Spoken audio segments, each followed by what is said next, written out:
সুপ্রিয় দর্শক বন্ধুরা, আমি অ্যাস্ট্রোলজার লিটন জয়ধর। আশা করি আপনারা সবাই ভালো আছেন, সুস্থ আছেন, নিরাপদে আছেন।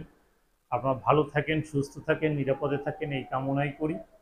আজকে আপনাদের সাথে যে বিষয় নিয়ে কথা বলবো সেটি হচ্ছে রাজযোগকারী রাশি, অর্থাৎ কোন রাশির লোকেদের রাজযোগ হয়ে থাকে এবং তারা ভাগ্যবান হয়ে থাকে এবং জীবনে প্রচুর উন্নতি করে এবং কোটি কোটি টাকার মালিক তারা হতে পারে যদি সৃষ্টিকর্তা তাদের সহায় থাকে। আর তাদের সেই রাজযোগকারী গ্রহগুলি যদি শুভ স্থানে থাকে তাহলে তাদের ভাগ্য আটকাবার মতো কেহ নাই।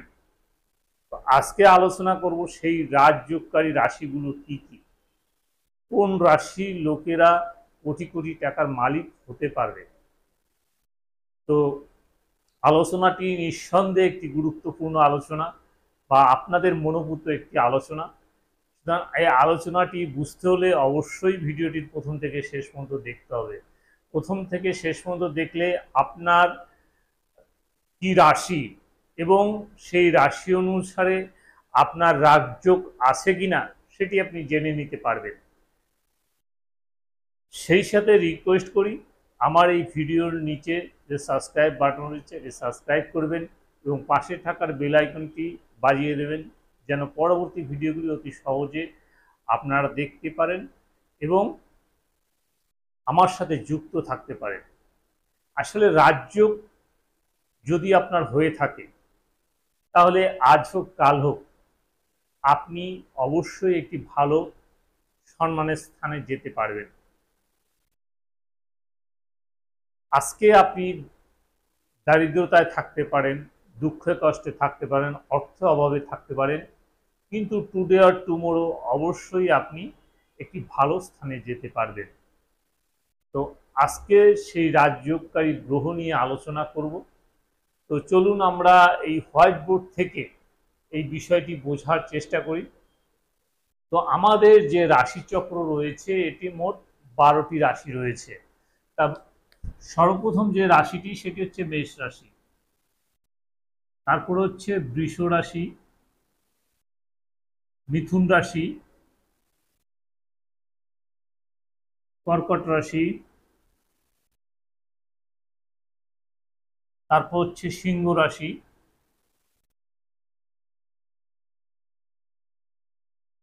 তারপরে হচ্ছে কন্যা রাশি, তুলা রাশি, বৃশ্চিক রাশি, ধনু রাশি, মকর রাশি,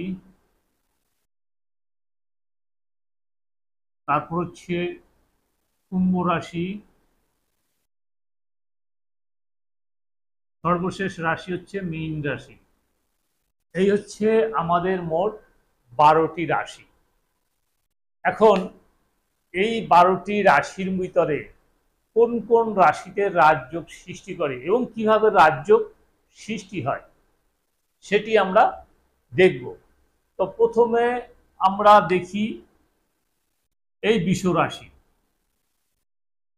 এই বৃষ রাশির অধিপতি হচ্ছে শুক্র। এখন এই শুক্রের বন্ধু গ্রহ কোনটি সেটি আমাদের দেখতে হবে। এই তুলা রাশির অধিপতি হচ্ছে শুক্র। এখন এর বন্ধু গ্রহ হচ্ছে বুধ, তারপর হচ্ছে রাহু, কেতু এবং শনি। তাহলে শনির হচ্ছে এই ঘর মকর রাশি এবং কুম্ভ রাশি, এই দুই রাশির অধিপতি হচ্ছে শনি। তাহলে শুক্রের বন্ধু হচ্ছে শনি। এখন দেখতে হবে যে আপনার লগ্ন যদি এটি হয়, 1 নম্বর হয়, তাহলে আপনার হিসেব করবেন 1 2 3 4 5 6 7 8 9, অর্থাৎ নবম এবং দশম। তাহলে নবম হচ্ছে কোণপতি এবং দশম হচ্ছে কেন্দ্রপতি। তাহলে নবম এবং দশম অর্থাৎ কেন্দ্র এবং কোণ এই দুটি নিয়ে শনি কিন্তু বৃষ রাশির ক্ষেত্রে শনি হচ্ছে রাজযোগকারী গ্রহ এবং তার বন্ধু গ্রহ, সুতরাং তার ভাগ্যস্থান এবং কর্মস্থান এই দুটির অধিপতি হচ্ছে শনি। তাহলে আজ হোক কাল হোক এই শনি তাকে কোটি কোটি টাকার মালিক তাকে বানাবে, যদি এই শনি কোনো শুভ স্থানে থাকে বা কোনো অশুভ স্থানে যদি চলে যায় তাহলে কিন্তু তার ভাগ্যের বিড়ম্বনা হবে। কিন্তু শুভ স্থানে থাকলে অর্থাৎ বন্ধু গৃহে থাকলে অবশ্যই সে শুভফল লাভ করতে পারবে। এরপরের রাশি হচ্ছে কর্কট রাশি। তো এই কর্কট রাশির অধিপতি হচ্ছে চন্দ্র। এই চন্দ্রের মিত্র গ্রহ হচ্ছে রবি, তারপরে বৃহস্পতি, তারপরে হচ্ছে আপনার মঙ্গল। আমরা যদি এটিকে 1 নাম্বার ধরি তাহলে হচ্ছে 1 2 3 4 5, এই ঘরে অধিপতি গ্রহ হচ্ছে মঙ্গল। 6 7 8 9 10, তাহলে এটি হচ্ছে দশম ঘর। তাহলে এটি হচ্ছে 5 হচ্ছে কোণ এবং দশম হচ্ছে কেন্দ্র, তাহলে এই ঘরের অধিপতিও মঙ্গল। তাহলে কর্কট রাশির ক্ষেত্রে রাজ্যকারী গ্রহ হচ্ছে মঙ্গল, অর্থাৎ পঞ্চমপতি এবং দশমপতি। তাহলে রাশি হিসাবে রাজ্যকারী রাশি হচ্ছে কর্কট রাশি এবং সে তার রাজ্য সৃষ্টি হচ্ছে পঞ্চম এবং দশম ঘর মঙ্গলের। কাজেই এই রাশির লোকেরা অবশ্যই ভাগ্যবান হবে এবং প্রচুর ধন সম্পত্তির মালিক তারা হতে পারবে। এরপর রয়েছে সিংহ রাশি। তো এই সিংহ রাশির অধিপতি হচ্ছে রবি। তাহলে রবির মিত্র গ্রহ হচ্ছে চন্দ্র, মঙ্গল, বৃহস্পতি। তাহলে এখন এটি যদি 1 নাম্বার হয়, 1 নাম্বার কেন, এটি যদি লগ্ন হয় সেই হিসেবে ধরবেন 1 2 3 4, এটি হচ্ছে আপনার চতুর্থ ঘর। 1 4 5 6 7 8 9, তাহলে এটি হচ্ছে নবম ঘর। তাহলে চতুর্থ হচ্ছে কেন্দ্র এবং নবম হচ্ছে কোণ। তাহলে সিংহ রাশির ক্ষেত্রে মঙ্গল হচ্ছে রাজ্যকারী গ্রহ। তাহলে এই সিংহ হচ্ছে রাজ্যকারী রাশি, অর্থাৎ আপনার যদি সিংহ রাশি হয়ে থাকে তাহলে অবশ্যই আপনি রাজযোগের ফল পাবেন, কারণ আপনার মঙ্গল হচ্ছে চতুর্থপতি এবং নবমপতি। সেক্ষেত্রে আপনার জীবনে যথেষ্ট উন্নতি আসবে, আপনার বাড়ি গাড়ি ভূ সম্পত্তি এগুলি আপনার অবশ্যই প্রচুর সম্পত্তির মালিক আপনি হতে পারবেন। এরপর রয়েছে শুক্র, অর্থাৎ তুলা রাশি।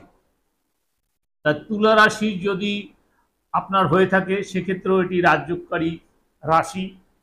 তাহলে এটিকে যদি আমরা ধরি তাহলে 1 2 3 4, তাহলে এখন শনি হচ্ছে চতুর্থ এবং পঞ্চম,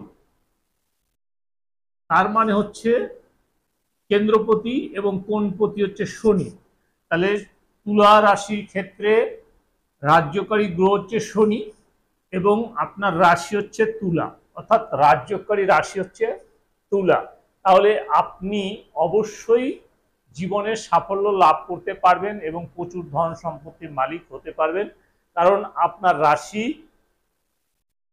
অধিপতি হচ্ছে শুক্র এবং রাজ্যকারী গ্রহ হচ্ছে শনি। কাজেই শনি এবং শুক্র এই দুই মিলে আপনার জীবনে প্রচুর ধন সম্পত্তি, অর্থ, টাকা পয়সা, ব্যাংক ব্যালেন্স, আপনার কোনো কিছু অসুবিধা হবে না, আপনি লাক্সারিয়াস জীবনযাপন করতে পারবেন।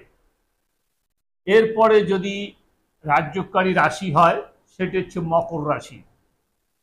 মকর রাশির ক্ষেত্রে আপনার শুক্র হচ্ছে রাজ্যকারী গ্রহ। তা আপনার এটি যদি 1 হয় তাহলে আপনি হিসেব করবেন 1 2 3 4 5, অর্থাৎ শুক্র হচ্ছে পঞ্চম, 6 7 8 9 10 আর দশম। তাহলে পঞ্চম আর দশম হচ্ছে শুক্র, অর্থাৎ মকর রাশির ক্ষেত্রে শুক্র হচ্ছে রাজ্যকারী গ্রহ। কারণ শুক্র হচ্ছে কোণপতি এবং কেন্দ্রপতি। সুতরাং আপনি অবশ্যই ভাগ্যবান হয়ে থাকবেন। যদিও আপনার মকর রাশি, কিন্তু আপনার ভাগ্যটা একটু দেরিতে হলেও আপনি জীবনে প্রচুর ধন সম্পত্তির মালিক হতে পারবেন, এতে আপনি নিশ্চিত থাকতে পারেন। এরপর সর্বশেষ যে রাশিটি রাজ্যকারী রাশি সেটি হচ্ছে কুম্ভ রাশি। অর্থাৎ এই কুম্ভ রাশি যদি আপনার হয়ে থাকে তাহলে আপনি অবশ্যই রাজ্যকারী রাশির ভিতর রয়েছেন। তো কোন গ্রহটি রাজ্য সৃষ্টি করবে সেটি আমাদের দেখতে হবে। তাহলে 1 2 3 4, অর্থাৎ শুক্র হচ্ছে 4 এবং 9। তাহলে কুম্ভ রাশির ক্ষেত্রে শুক্র হচ্ছে রাজ্যকারী গ্রহ এবং চতুর্থ এবং নবমপতি। তাহলে আপনার কেন্দ্র এবং কোণ মিলে শুক্র রাজ্য সৃষ্টি করছে কুম্ভ রাশির ক্ষেত্রে। সেক্ষেত্রেও আপনার শনি এবং শুক্র, যেমন শুক্রকে বলা হয় বিলাসিতার কারক গ্রহ, ঐশ্বর্যের কারক গ্রহ, সৌন্দর্যের কারক গ্রহ। এই ফলগুলি আপনি অবশ্যই পাবেন যদি আপনার কুম্ভ রাশি হয়ে থাকে। কারণ কুম্ভ রাশির ক্ষেত্রে আপনার রাজ্যকারী গ্রহ হচ্ছে শুক্র এবং আপনার রাশিও রাজ্যকারী রাশি। কাজেই এভাবে আপনারা আপনাদের রাশিগুলি মিলিয়ে দেখবেন। যদি আপনার বৃষ রাশি হয়, কর্কট রাশি হয়, সিংহ রাশি হয়, তুলা রাশি হয় এবং মকর রাশি হয় এবং কুম্ভ রাশি হয়, এই 6 রাশির লোকেদের রাজ্য হয়ে থাকে এবং তারা প্রচুর ভাগ্যবান হয়ে থাকে এবং জীবনে প্রচুর ধন সম্পত্তির মালিক হয়ে থাকে এবং টুডে অর টুমোরো তারা কোটি কোটি টাকার মালিক হবেই হবে যদি তাদের গ্রহগুলি শুভ স্থানে থাকে। এখন অনেকে বলতে পারেন যে আমার রাজ্য আছে কিন্তু আমি ফল পাইনি। কারণ হচ্ছে দেখবেন আপনার রাজ্যকারী যে গ্রহগুলি, সেই গ্রহ আপনার শুভ পজিশনে নেই বা কোনো অশুভ গ্রহের দ্বারা দৃষ্টি রয়েছে বা অশুভ গ্রহের সাথে সংযুক্ত রয়েছে, সেক্ষেত্রে আপনি সেই ফলটি পাচ্ছেন না। তো আজকের আলোচনা এ পর্যন্ত। যদি ভিডিওটি ভালো লাগে তাহলে একটি লাইক, একটি শেয়ার, একটি কমেন্ট করবেন এবং পরবর্তীতে কী ধরনের ভিডিও দেখতে চান আমাকে লিখে জানাবেন। আমি সেই অনুযায়ী ভিডিও বানিয়ে আপনাদেরকে উপহার দেওয়ার চেষ্টা করব। পরবর্তী ভিডিও পর্যন্ত আপনারা সবাই ভালো থাকুন, সুস্থ থাকুন, নিরাপদে থাকুন, এই কামনা করে আজকের মতো বিদায় নিচ্ছি। সবাইকে অনেক অনেক ধন্যবাদ।